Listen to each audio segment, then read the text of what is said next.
What's up, guys? My name is Brad DeBerti, and I am a blue-collar worker that has fabricated my entire life.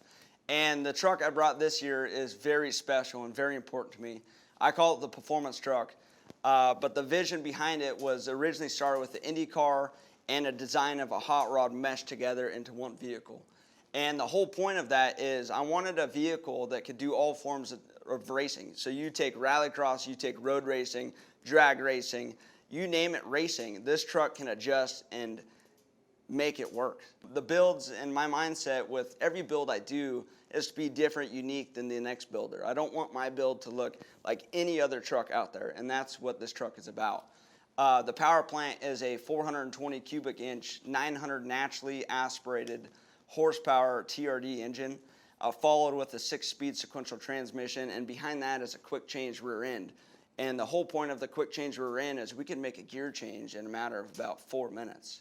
The truck, when you look at it, it looks like a normal truck. You know, if you had to do a pit stop real quick, you would think, hey, get a jack and make it happen. Well, with this truck, we have nitrogen that you stab the truck with, 300 PSI. It launches off the ground with 4 air jacks, and then the forge line wheels come off with 1 lug nut. So instead of having 5 or 6 lugs to do a pit stop, you have literally 1 3-inch lug nut. And as fast as that person changing the wheel and tire could change it, that's how fast your pit stop's going to be. And then you pull the nitrogen out, and that thing is ready to go. The geometry of the suspension is very important because we took and I designed 74 degrees of steering into the front end of the truck. That way, when you pull the DeBerti handbrake and you're sideways at 100 miles an hour, you could actually counter steer and have full control of the truck. There's 2 different sets of calipers in the rear to have control from a handbrake all the way to a foot pedal. So the Alcon caliper and rotors literally have full control of the driver. There's 3 Sparco seats inside, followed with all carbon fiber on the inside for weight reduction. The truck overall, I tried to bring about 50% of weight to the back of the truck to make it a perfect, stable race car.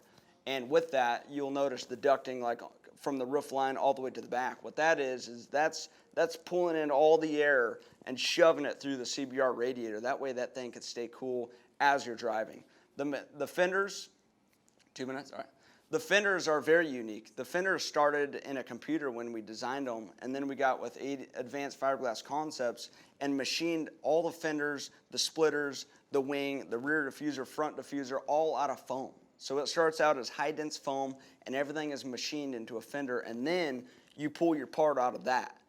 And the whole point of having fiberglass parts on the exterior of the truck is if we wipe it out, I need to be able to replace those real quick if I'm 1 at a race or 2 at a show. That way, we're back on the road, ready to go. Everything is replaceable in this truck, and that's why we designed the chassis with Tech Consulting. That way, we could have a chassis that we could physically replace the whole front end if we needed to. So this truck is very important to me. I have thought about this truck for probably 3 years, and it started out as a drawing. I'm not a good drawer, but I made it work. And by the time it was done, it was exactly what I wanted. The truck it's an animal. This is a truck that is not just a show truck. This is a truck that you take to the racetrack and you scream at 10,000 RPM and your BF Goodrich tires are spinning about 150 miles an hour, and then you take it to a show. My generation is the next generation that will be running the SEMA show, and it is just fun to have a new school build because unfortunately, a kid my age would pick a newer vehicle over a hot rod. And I wasn't raised that way, but the majority was. And so to have a vehicle that has both traits, I think is pretty cool.